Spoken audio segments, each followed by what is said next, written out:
الحمد لله رب العالمين والعاقبة للمتقين والصلاة والسلام على سيد الأنبياء والمرسلين سيدنا ومولانا محمد وعلى آله وصحبه أجمعين وعلى كل من تبعهم بإحسان إلى يوم الدين. أما بعد، فأعوذ بالله من الشيطان الرجيم. بسم الله الرحمن الرحيم. يا بني آدم خذوا زينتكم عند كل مسجد وكلوا واشربوا ولا تسرفوا إنه لا يحب المسرفين. قل من حرم زينة الله التي أخرج لعباده والطيبات من الرزق قل هي للذين آمنوا في الحياة الدنيا خالصة يوم القيامة كذلك نفصل الآيات لقوم يعلمون. صدق الله العظيم. اللهم صل على سيدنا محمد وعلى آل سيدنا محمد وبارك وسلم. رب اشرح لي صدري ويسر لي أمري واحلل عقدة من لساني يفقه قولي. اللهم آتنا حبك وحب نبيك وحب من يحبك وحب عمل الذي يبلغنا حبك آمين یا رب العالمین. کل کی نشست میں اللہ کے فضل و کرم سے ہم نے سورۃ الاعراف کے تیسرے رکوع تک تقریباً مطالعہ مکمل کر لیا تھا. اس تیسرے رکوع کی آخری آیت میں اللہ سبحانہ و تعالیٰ نے اسی لباس کے حوالے سے کچھ احکام دیے ہیں اور دنیا کی نعمتوں کے حوالے سے ایک اصول عطا فرمایا ہے. جس لباس کا تذکرہ آخری آیات میں ہوا تھا جو کل ہم نے دیکھی تھی، کہ جس میں کہا گیا تھا کہ اے بنی آدم یہ لباس ہم نے تمہارے لیے یہ لباس نازل کیا ہے، اور اس کا بنیادی مقصد کیا ہے؟ ستر پوشی اور زینت کا اظہار، اور لباس تقوی یہ کہیں زیادہ بہتر ہے. یہ آخری بات ہم نے دیکھی تھی. درمیان میں مشرکین مکہ کے ایک آپ کا یہ توہم اور ان کی ایک بیہودہ حرکت، اس کی نفی کی گئی کہ جو حج کے لیے آتے تھے، حج زمانہ جاہلیت میں بھی ہوتا تھا لیکن اس میں ان کے اپنے اپنے تصورات تھے. تو جو باہر سے لوگ آتے تھے وہ آ کر بیت اللہ کا طواف کرنے سے پہلے یہ سوچتے تھے کہ جس لباس میں ہم نے سارے سال گناہ کیے ہیں اب ہم اسی لباس میں طواف کریں، یہ تو بڑی مشکل بات، تو ہمارا تو طواف ہی قبول نہیں ہوگا. تو اچھا، قریش اور ان جیسے جو بڑے بڑے قبیلے تھے ان کو حمص کہا جاتا تھا، تو ان بڑے لوگوں میں سے کسی سے کوئی لباس مل جاتا تو پہن لیتے، ورنہ اس کو بہت بڑی نیکی سمجھتے تھے کہ بالکل مادرزاد برہنہ ہو کر بے لباس ہو کر کعبے کا طواف کرتے تھے. اس کو بڑی نیکی سمجھا جاتا. اور جب ان سے کہا جاتا تھا یہ کیا حرکت ہے تو کہتے تھے ہم نے اپنا آباء و اجداد کو یہی کرتے ہوئے دیکھا ہے، اور جب ہمارے آباء و اجداد یہی کرتے تھے تو واللہ امرنا بہا، اللہ ہی نے ہمیں اس کا حکم دیا ہوگا. قل ان اللہ لا یأمر بالفحشاء، نبی کہہ دیجئے اللہ فحاشی کا حکم نہیں دیتا، کیوں اپنی طرف سے باتیں بنا رہے ہو؟ تو اسی لباس کے حوالے سے آگے فرمایا یا بنی آدم، اے بنی آدم، اعوذ باللہ من الشیطان الرجیم، بسم اللہ الرحمن الرحیم. یا بنی آدم، اے آدم کے بیٹوں، خذوا زینتکم عند کل مسجد، جب کبھی مسجد میں آؤ تو اپنی خوشنمائی کا سامان لے کر آؤ. یعنی یہ کون سا طریقہ ہے؟ بے لباس ہو کر اللہ کے گھر میں آ رہے ہو، یہ تو بانتہائی بیہودہ حرکت ہے. اپنی زینت کا سامان لے کر آؤ، یعنی لباس، چونکہ اس کا ایک مقصد ستر پوشی ہے، ایک مقصد زینت ہے، تو زینت کا سامان لے کر آؤ. اور اس میں اس طرف بھی اشارہ ہے کہ نماز کے لیے باقاعدہ اہتمام ہونا چاہیے. یہ نہیں کہ آدمی منہ اٹھا کر آ جائے. ٹھیک ہے، جہاں کہیں کسی اہم مجلس میں جاتا ہے، کہیں ہر مجلس کا ایک پروٹوکول ہوتا ہے نا، ایک اس کی ایک آداب ہوتے ہیں، اس میں کچھ ڈوز اینڈ ڈونٹس ہوتے ہیں اس مجلس کے، تو لباس اس کا ایک اہم حصہ ہوتا ہے. کسی بھی فارمل مجلس میں جائیں تو کہا جاتا ہے نا بھئی فارمل اٹائر میں آئیں. تو احکم الحاکمین، بادشاہوں کے بادشاہ کے سامنے آ رہے ہیں تو اس کا کوئی لباس نہیں ہوگا، اس کا کوئی فارمل اٹائر نہیں ہوگا. بس جیسے بعض لوگ غفلت میں رات کو سونے والے لباس میں ہی فجر کی نماز میں آ جاتے ہیں. اللہ کی بارگاہ میں آ رہے ہیں، کچھ تو خیال کرنا چاہیے. تو خذوا زینتکم عند کل مسجد، جب کبھی مسجد آؤ اپنی زینت کا، خوشنمائی کا سامان لے کر آؤ. ہاں ظاہر ہے کہ اتنا بھی وہ زیادہ وہ نہ ہو کہ لباس سے تکبر کا اظہار ہونے لگے، ٹھیک ہے، اور آدمی اس بنیاد پر دوسروں کو اپنے سے حقیر سمجھنا شروع کر دے. یہ بھی نہ ہو، اعتدال میں رہتے ہوئے زینت اختیار کرنی چاہیے. وَكُلُوا وَاشْرَبُوا، اور کھاؤ اور پیو، کسی نے نہیں روکا. ہاں ایک چیز منع ہے، وَلَا تُسْرِفُوا، دیکھو فضول خرچی مت کرو، اسراف مت کرو، ضرورت سے زیادہ خرچ مت کرو. اپنی ضرورت دیکھو، ضرورت کے مطابق جتنا ضروری بنتا ہے اتنا خرچ کرو. زندگی کے ہر معاملے میں، یہ صرف کھانے پینے تک محدود نہیں ہے، ہر ضرورت کے اعتبار سے آدمی کو یہ دیکھنا چاہیے میری ضرورت کیا ہے. پھر ضرورت کی بھی مختلف لیولز ہوتے ہیں نا، تو ایک ہوتی ہے آدمی کی بیسک نیسیسٹی، بنیادی ضروریات جس کے بغیر وہ زندہ نہیں رہ سکتا، وہ تو کرنا ہی کرنا ہے. اس سے ایک اگلا درجہ ہوتا ہے جس کو سہولت کہا جاتا ہے، کہ آدمی ذرا سہولت والی زندگی گزار لے، ٹھیک ہے، چلو یہاں تک بھی گنجائش، لیکن اس سے آگے جو آسائشیں ہیں، ٹھیک ہے، ان میں جب آدمی اس لیول تک جاتا ہے تو پھر عام طور پر ایکسیپشنز ہر جگہ ہوتے ہیں، عام طور پر یہ دیکھا جاتا ہے کہ جو شخص آسائشوں کا عادی ہو جائے تو پھر وہاں اس کی کوئی لمٹ نہیں رہتی، وہ پھر بڑھتا ہی رہتا ہے، بڑھتا ہی رہتا ہے، بڑھتا ہی رہتا ہے، بڑھتا ہی رہتا ہے، اور پھر آدمی سوچتا ہے کہ میرے جو آمدنی ہے اس میں تو یہ پورا نہیں ہو رہا، تو پھر حرام کی طرف آدمی جاتا۔ تو عام اصول یہ ہے کہ آسائشوں سے اجتناب کرنا چاہیے، آسائشیں حرام نہیں ہیں، اگر مال حلال سے حاصل ہوں تو حرام نہیں ہے، لیکن آدمی کو اپنے آپ کو کنٹرول کرنا مشکل ہو جاتا، تو زیادہ بہتر یہ ہے کہ سہولت تک آدمی آ جائے تو اس پر اکتفا کرنا چاہیے۔ باقی ایکسیپشنز ہر جگہ ہوں گے، بعض لوگ ایسے بھی ہوں گے جو خوب آسائشوں میں بھی اللہ تعالیٰ کی یاد سے غافل نہیں ہوتے، اور بعض لوگ تنگ دستی میں بھی اللہ کو یاد نہیں کرتے، ایکسیپشنز ہر جگہ ہوتی۔ ولا تسرفوا، دیکھو فضول خرچی نہ کیا کرو، ضرورت سے زیادہ خرچ مت کیا کرو، انہ لا يحب المسرفین، اللہ سبحانہ و تعالیٰ فضول خرچ لوگوں کو پسند نہیں فرماتا۔ قل، اے نبی لوگوں سے کہہ دیجئے، من حرم زینت اللہ التی اخرج لعباده والطیبات من الرزق، جس اللہ نے، آخر کون ہے جس نے زینت کے اس سامان کو حرام کر دیا ہو، قرار دے دیا ہو جو اللہ نے اپنے بندوں کے لیے پیدا کیا ہے؟ تو زینت اختیار کرنا یہ کوئی ناجائز حرام کام نہیں ہے۔ نبی اکرم صلی اللہ علیہ وسلم نے جب فرمایا مسلم کی روایت میں کہ جس شخص کے دل میں رائی کے دانے کے برابر بھی تکبر ہو وہ جنت میں داخل نہیں ہوگا، تو ایک صحابی نے سوال کیا، رسول اللہ ان الرجل يحب ان يكون ثوبه حسن ونعله حسن، ایک شخص پسند کرتا ہے کہ اس کا لباس اچھا ہو، خوشنما ہو، اس کے جوتے اچھے ہوں، کیا یہ بھی تکبر ہے؟ کیا یہ بھی منع ہے؟ آپ نے فرمایا ان اللہ جمیل، اللہ تعالیٰ تو خوبصورت ہے، یحب الجمال، خوبصورتی کو پسند فرماتے ہیں، ٹھیک ہے؟ تو اگر اللہ نے کسی کو دیا ہے تو یہ ایک طرح کی ناشکری ہے کہ جائز حد تک جتنی زینت اختیار کی جا سکتی ہے وہ نہ اختیار کرنا، اپنے اوپر اللہ کی نعمتوں کا اظہار نہ کرنا، یہ ایک طرح کی ناشکری ہے، ٹھیک ہے؟ یہ عمومی بات ہو رہی ہے، اس میں کچھ ایکسیپشنز ہیں، وہ انشاءاللہ جیسے جیسے آگے بات آئے گی ہم اس کو دیکھتے رہیں گے۔ عمومی ہدایت یہ ہے کہ اگر اللہ نے کسی کو دیا ہے تو اس کا جائز حد تک بغیر تکبر کے، بغیر کسی کو حقیر سمجھے ہوئے اس کا اظہار ہونا چاہیے۔ ہاں پھر تکبر کیا ہے؟ تو آپ نے فرمایا الکبر بطر الحق وغمط الناس، تکبر یہ ہے کہ آدمی کے سامنے حق واضح ہو جائے پھر بھی اسے قبول نہ کرے، اور وغمط الناس، لوگوں کو حقیر سمجھنا شروع کر دے، لوگوں کو اپنے سے حقیر، چاہے وہ حقیر اپنے مال کی وجہ سے سمجھنا شروع کر دے، چاہے وہ لوگوں کو حقیر اپنے سٹیٹس کی وجہ سے سمجھنا شروع کر دے، چاہے اپنی نیکی کی وجہ سے سمجھنا شروع کر دے، اپنے آپ کو بڑا نیک، بڑا پارسا، بڑا متقی سمجھنا شروع کر دے اور دوسروں کو بڑا گناہگار سمجھنا، یہ بھی تکبر ہے۔ تو کسی بھی بنیاد پر لوگوں کو حقیر سمجھنا یہ تکبر ہے، اور یہ رائی کے دانے کے برابر بھی ہو تو جنت میں داخلہ نہیں ہوگا۔ تو اللہ نے فرمایا کس نے حرام کی ہے وہ زینت کی وہ چیزیں جو اللہ نے اپنے بندوں کے لیے نکالی ہیں اور جو پاکیزہ رزق اس نے عطا کیا۔ قل ہی للذین آمنوا فی الحیات الدنیا، نبی کہہ دیجئے جو لوگ ایمان رکھتے ہیں ان کو یہ نعمتیں جو دنیاوی زندگی میں ملی ہوئی ہیں خالصۃ یوم القیامہ، قیامت کے دن خالص انہی کے لیے ہوں گی۔ دنیا میں تو کافر کو بھی مل رہی ہے، مسلمان کو بھی، سب کو مل رہی ہے، قیامت میں یہ خالص ہو جائیں گی، جنت میں صرف اہل ایمان کے لیے۔ کذالک نفصل الآیات لقوم یعلمون، اسی طرح ہم تمام آیتیں ان لوگوں کے لیے تفصیل سے بیان کرتے ہیں جو علم سے کام لیں۔ اس کے بعد قیامت کے احوال کا بیان شروع ہوتا ہے۔ ارشاد ہوا کہ جو مجرم ہیں جب ان کو جہنم میں ڈالا جائے گا گروہ در گروہ، تو ایک جماعت ڈالی جائے گی، پھر اگلی ڈالی جائے گی، تو ہر آنے والی جماعت پہلے سے موجود لوگوں سے کہے گی تم نے ہمیں گمراہ کیا، ہم تمہاری باتوں میں آ گئے، اے اللہ ان کو ہم سے دگنا عذاب دے۔ تو وہ جو پہلے سے جماعت موجود ہو گئی وہ کہے گی بھائی تمہیں ہم پر کون سی فضیلت حاصل ہے، تم نے بھی یہی گمراہی کا رستہ اختیار کیا۔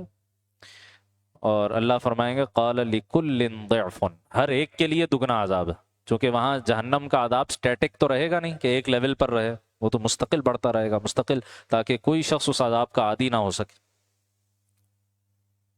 اسی طرح فرمایا کہ ان الذین کذبوا بآیاتنا واستکبروا عنہا، بے شک جو لوگ ہماری آیتوں کو جنہوں نے جھٹلایا اور تکبر کے ساتھ ان سے منہ موڑا، لا تفتح لهم ابواب السماء، ان کے لیے آسمان کے دروازے نہیں کھولے جائیں گے۔ کیا مطلب آسمان کے دروازے نہیں کھولے جائیں گے؟ ایک روایت میں، ایک حدیث مبارکہ میں اس کی تفصیل آتی ہے. آپ علیہ الصلوۃ والسلام نے ایک مرتبہ تفصیل کے ساتھ منظر کشی کی باقاعدہ کہ مرنے کے بعد ہوتا کیا ہے انسان کے ساتھ. تو پہلے آپ نے نیک آدمی کا تذکرہ کیا. جب نیک شخص کا انتقال ہوتا ہے تو فرشتوں کی ایک جماعت آتی ہے انتہائی خوشنما چہروں کے ساتھ، اور ایک چادر لے کر آتی ہے جو جنت کی خوشبوؤں سے بسی ہوئی ہوتی ہے. اس میں اس کی روح کو لپیٹا جاتا ہے. اس کو لے کر آسمان کی طرف بلند ہوتے ہیں، اور آسمان میں ہر طرف اس کی خوشبو پھیل جاتی ہے. آسمان کی مخلوقات یعنی فرشتے ہر کوئی پوچھتا ہے کہ یہ کون ہے، یہ اتنا خوش نصیب آدمی؟ بتایا جاتا ہے فلاں ابن فلاں ہے. پھر آسمان کے دروازے پر پہنچتے ہیں فرشتے، دستک دی جاتی ہے، پوچھا جاتا ہے کون ہے؟ کہا فلاں بن فلاں رب کے حضور پیش ہونے کے لیے حاضر ہے. دروازہ کھول دیا جاتا ہے، باری تعالیٰ کے حضور پیش کیا جاتا ہے. باری تعالیٰ اپنی رحمتیں اس پر نازل کرتے ہیں، پھر اس کو اس کی قبر میں پہنچا کر اور جنت کی کھڑکی کھول دی جاتی ہے، ہوائیں آتی ہیں، خوشبو آتی ہیں، سلا دیا جاتا ہے. جنت تا حد نگاہ وسیع، قبر اس کی تا حد نگاہ وسیع کر دی جاتی. اور دوسری طرف آپ نے تذکرہ فرمایا جو بدبخت آدمی دنیا سے جاتا ہے اللہ کا نافرمان، تو انتہائی ڈراؤنی شکل و صورت والے اور انتہائی ہیبت ناک قسم کے فرشتے اس کی روح قبض کرنے کے لیے آتے ہیں. روح قبض ایسے کرتے ہیں جیسے کسی سلاخ سے بوٹی کو نکالا جاتا ہے، یا جیسے ململ کے کپڑے کو اگر وہ کسی جھاڑی وغیرہ میں پھنس جائے اس کو کھینچتے ہیں تو تار تار ہو جاتا. اس سختی سے اس کی روح قبض ہوتی. جہنم کے ٹاٹ میں، آگ میں جلتے ہوئے ٹاٹ میں اس کی روح کو لپٹایا جاتا ہے، اور بدبو چھوڑتی ہے وہ ہر طرف. آسمان کی ہر مخلوق پوچھتی ہے جب اس کو آسمان کی طرف لے جایا جاتا ہے یہ کون ہے بدبخت آدمی؟ کہا جاتا ہے فلاں بن فلاں. آسمان کے دروازے پر پہنچتے ہیں تو دستک دی جاتی ہے، پوچھا جاتا ہے کون ہے؟ بتایا فلاں بن فلاں رب کے حضور حاضر ہونے کے لیے اجازت چاہتا ہے. کہا جاتا ہے اس کو اجازت نہیں، دروازہ نہیں کھولا جاتا. وہیں سے اس کو اس کی قبر پر دے مارا جاتا، اور پھر عذاب کا لا متناہی سلسلہ شروع ہوتا. تو یہ فرمایا لا تفتح لهم ابواب السماء، ان کے لیے آسمان کے دروازے نہیں کھولے جائیں.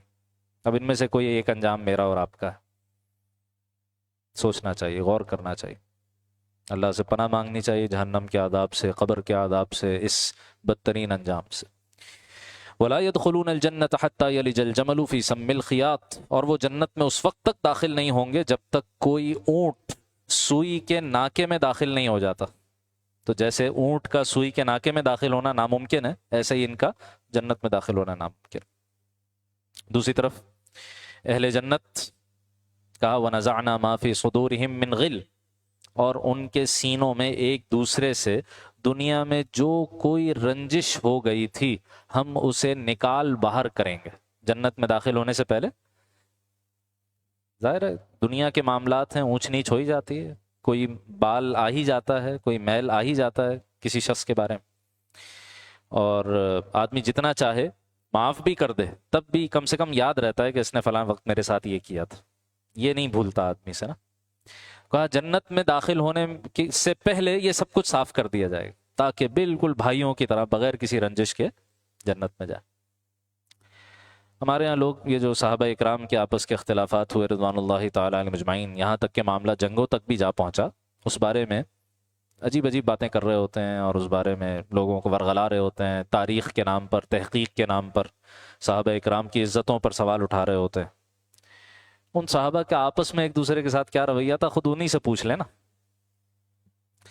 تو سیدنا علی المرتضیٰ رضی اللہ تعالیٰ نے اس آیت کے بارے میں فرماتے ہیں یہ میرے اور معاویہ کے بارے میں ہے رضی اللہ تعالیٰ. جنگ تک ہو گئی آپس میں لیکن ایک دوسرے کو جنتی کہہ رہے ہیں.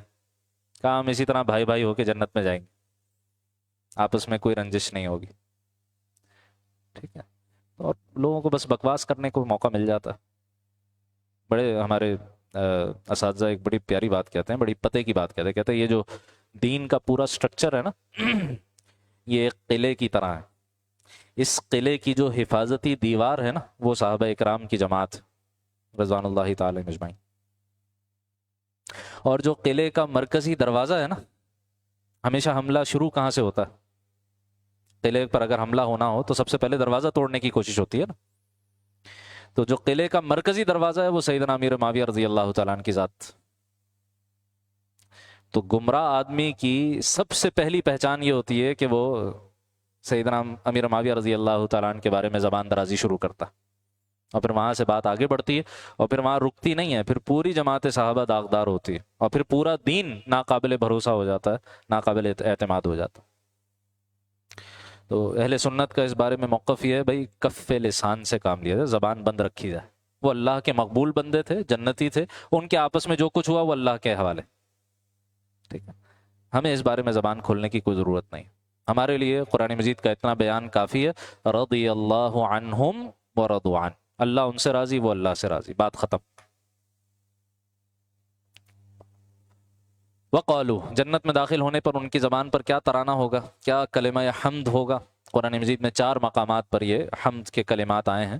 یہاں پر فرمایا وقالو، وہ کہہ رہے ہوں گے الحمدللہ الذی ہدانا لہذا، تمام تعریفیں اس اللہ کے لیے جس نے ہمیں اس منزل تک پہنچا دیا۔ وما کننا لنہتدی لولا ان ہدانا اللہ، اگر اللہ ہی ہمیں نہ پہنچاتا تو ہم کبھی اس منزل تک نہیں پہنچ پاتے۔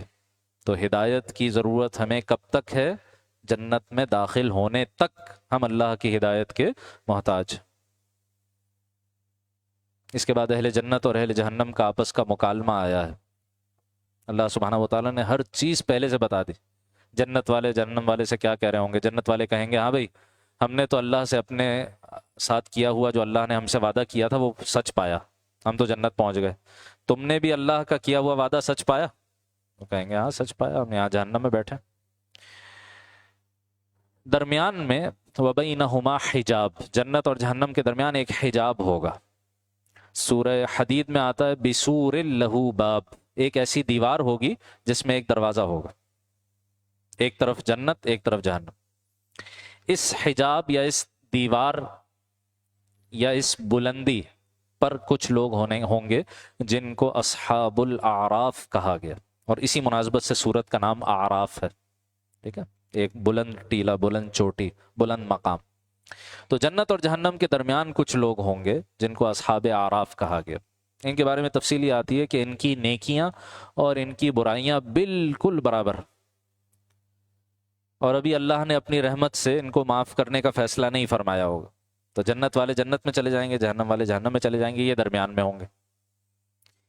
مستقل جنت کی طرف دیکھ رہے ہوں گے، شوق ہوگا اللہ ہمیں یہاں پہنچا دے، دعائیں کر رہے ہوں گے، لیکن تھوڑی دیر کے بعد ان کی نگاہیں جہنم کی طرف بھی پھیری جائیں گی، اور جہنم والوں کو دیکھ کر کہیں گے اللہ ہمیں یہاں سے محفوظ رکھے۔ پھر جہنم والوں سے ان کا مکالمہ ہوگا کہ بھائی جن لوگوں کو تم دنیا میں کہتے تھے کہ بالکل حقیر فقیر ذلیل لوگ ہیں، وہ تو سارے جنت میں پہنچے ہوئے ہیں اور تم یہاں بیٹھے ہوئے ہو۔ کچھ عرصے کے بعد، جتنی دیر اللہ کی منشا ہوگی، اس کے بعد اللہ کی طرف سے اعلان ہوگا ادخلوا الجنہ، جاؤ تم بھی جنت میں داخل ہو جاؤ۔ سیدنا عمر فاروق رضی اللہ تعالیٰ عنہ فرمایا کرتے تھے، کیا لوگ تھے، عجیب، نبی صلی اللہ علیہ وسلم کی تربیت کا اثر تھا۔ جب شہادت کا موقع آیا تو زخمی تھے کافی، شہادت کا وقت قریب آیا تو ان کا سر مبارک ان کے صاحبزادے سیدنا عبداللہ ابن عمر رضی اللہ تعالیٰ عنہ کی گود میں تھا۔ اچانک ایک دم بے چین ہو گئے اور اپنے بیٹے سے کہا میرا سر زمین پہ رکھ دو، زمین پہ رکھ دو، زمین پہ رکھ دو۔ پریشان حضرت عبداللہ کہنے لگے ابا جان آپ موت سے پریشان ہو رہے ہیں؟ کہا نہیں، مجھے موت سے پریشانی نہیں، مجھے پریشانی یہ ہے کہ جب میں کل قیامت کے دن اللہ کے حضور پہنچوں گا تو اگر یہ اعلان ہو جائے قیامت کے دن کہ سارے لوگ کامیاب ہو گئے اور جنت چلے گئے، بس ایک شخص ہے جو ناکام ہو گیا، تو مجھے یہ اندیشہ ہے کہ کہیں میں نہ ہوں۔ دوسری طرف اگر یہ اعلان ہو کہ سارے جہنم چلے گئے، صرف ایک آدمی کی بچت ہوئی ہے، تو مجھے امید بھی ہے کہ شاید میں ہوں۔ اور پھر فرمایا کہ اے عبداللہ، اے میرے بیٹے، اگر برابر سرابر بھی بچت ہو جائے تو بڑی کامیابی ہے، یعنی اعراف والوں میں ہی شامل ہو جائے تو بڑی کامیابی، کم سے کم جہنم سے تو بچ جائے گی۔ یہ کون کہہ رہا ہے؟ وہ جس کے بارے میں نبی علیہ السلام کہتے ہیں کہ جدھر سے گزر جائے شیطان رستہ بدل جاتا۔ لو کان بعدی نبی لکان عمر، میرے بعد کوئی نبی ہوتا تو عمر ہوتے رضی اللہ عنہ۔ ان لوگوں کا اپنے بارے میں یہ خیال تھا جن کو اپنے جنتی ہونے پر ایمان رکھنا ضروری تھا۔ کیوں؟ کس نے خبر دی ہے ان کے جنتی ہونے کی؟ جناب رسول اللہ صلی اللہ علیہ وسلم، عاشرہ مبشرہ میں سے ہیں۔ تو جب نبی صلی اللہ علیہ وسلم کی زبان اقدس سے جنتی ہونا انہوں نے اپنا سن لیا تو یہ خبر ہے، اور نبی کی ہر خبر پر ایمان لانا ضروری ہے۔ اپنے جنتی ہونے پر ایمان رکھنا ضروری تھا، پھر بھی یہ کیفیت تھی۔ ہمارے پاس تو ایسی کوئی سرٹیفکیٹ نہیں ہے، ایسی کوئی گارنٹی نہیں ہے، پھر بھی ہمیں کبھی یہ پریشانی بھی لاحق ہوتی ہے کہ یہ بھی ہمارا کوئی مسئلہ ہے، یہ بھی کوئی انجام ہے، اور یہ بھی کچھ ہونے والا ہے ہمارے ساتھ۔ لمحہ فکری ہے، غور و فکر کا مقام۔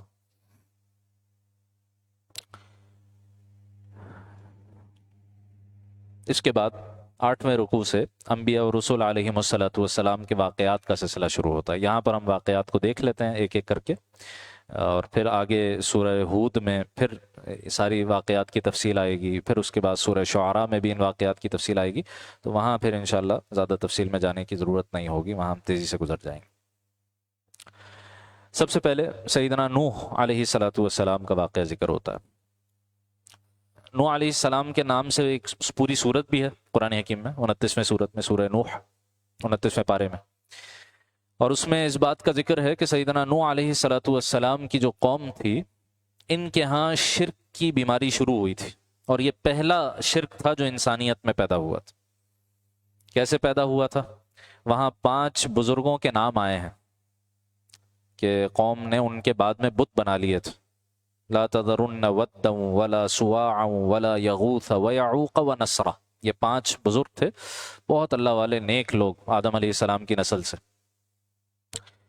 لوگ ان کے پاس بیٹھتے تھے، اللہ کی یاد طاری ہو جاتی تھی، اور موت کی یاد طاری ہو جاتی تھی، آخرت کی یاد سے معمور ہو جاتے تھے۔ ایک ایک کر کے 5 کا انتقال ہو گیا، تو بڑی محرومی کا احساس ہوا۔ شیطان نے آ کر پٹی پڑھائی کہ دیکھو یہ لوگ ایسے تھے کہ جب ان کے پاس جاتے تھے تو تمہیں اللہ کی یاد آتی تھی، اب تم اس سورس سے محروم ہو گئے ہو، تو اب وہ اصل لوگ تو چلے گئے، چلو ایسا کرو ان کی تصویریں بنا لو۔ یہاں سے شرک کا آغاز ہے، ٹھیک ہے، تصویریں بنا لو۔ اچھا، وہ ان تصویروں کو نہیں پوچھتے تھے، صرف یہ تھا کہ ان کو دیکھ کر تمہیں اللہ کی یاد آ جائے گی۔ تصویریں بنی۔ اچھا، پھر ہر چیز میں آہستہ آہستہ پروگریشن ہوتی ہے، وہ تصویروں سے بڑھ کے وہ آہستہ آہستہ آہستہ آہستہ اس نے مورتیوں کی صورت اختیار کر لی، باقاعدہ بت بننے لگے۔ اچھا، پہلی نسل، دوسری نسل، وہ سب جانتے تھے کہ بھئی ہم اللہ ہی کی عبادت کر رہے ہیں، بس ان تصویروں کے پاس آ کے ہمیں اللہ کی یاد طاری ہوتی ہے، پھر ہماری نماز بڑی خوبصورت ہو جاتی ہے، بڑی خشوع خضوع والی ہو جاتی ہے۔ اگلی نسلیں یہ دیکھتے تھے کہ انہی کے پاس جا کے کچھ کرتے ہیں، سمجھنے لگے انہی کی پوجا ہو رہی ہے۔ یہاں سے شرک شروع ہوا۔ نوح علیہ السلام کو اللہ نے بھیجا۔ نوح علیہ السلام کے بارے میں سورہ عنکبوت میں آتا ہے فَلَبِثَ فِيهِمْ أَلْفَ سَنَةٍ إِلَّا 50 عَامًا، 950 سال تک دعوت دیتے رہے، 10 صدیاں کم و بیش، پورا ایک ملینیا دعوت دیتے رہے۔ سخت ترین ایذائیں دی گئیں، زد و کوب کیا، اتنا مارا پیٹا جاتا تھا کہ نوح علیہ السلام بے ہوش ہو جاتے تھے، لوگ سمجھتے تھے انتقال کر گئے، تب چھوڑتے تھے 950 سال تک۔ اور ایمان کتنے لوگ لائے؟ سورہ ہود میں آتا ہے ما آمن معہ الا قلیل، ان کے ساتھ ایمان نہیں لائے مگر تھوڑے سے لوگ۔ بعض روایات میں آتا ہے 70-80 لوگ تھے بس، 950 سال میں 70-80 لوگ ایمان لائے بس۔ تو صبر اور استقامت کا پیکر پہاڑ ہیں سیدنا نوح علیہ السلام۔ بالآخر اللہ تعالیٰ کی طرف سے جب طے ہو گیا کہ جتنے لوگ ایمان لانے تھے لے آ چکے، اب سزا کا وقت تھا، اور یہ اللہ کی سنت رہی ہے، جس قوم کی طرف اسپیسیفک کوئی رسول آ جائے نا، پھر اگر وہ قوم نہیں مانتی تو پھر اس کو نہیں چھوڑا جاتا، جڑ سے پوری قوم ختم کی جاتی، یہ ہمیشہ سے اللہ کی سنت رہی ہے۔ اور نوح علیہ السلام کی اپنی بیوی اور 4 بیٹوں میں سے ایک بیٹا بھی ایمان نہیں لایا، سورہ ہود میں اس کی تفصیل ہے۔ کنعان ایک بیٹا ایمان نہیں لایا، حام، سام، یافس یہ ایمان لیا۔ اللہ نے حکم دیا کشتی بناؤ، چنانچہ اچھا، حضرت نوح علیہ السلام کا علاقہ کون سا ہے جس کو ببلیکل نیریشن میں نینوا کا علاقہ کہا گیا، موجودہ زمانے کا جو یہ موصل شہر ہے نا عراق کا، اس کے آس پاس کا علاقہ، تو عراق کا علاقہ تھا۔ وہاں سے سمندر تو کوسوں دور ہے، آس پاس کوئی سمندر نہیں، اور کہا جا رہا ہے کشتی بنا، لوگوں نے مذاق اڑانا شروع کر دی۔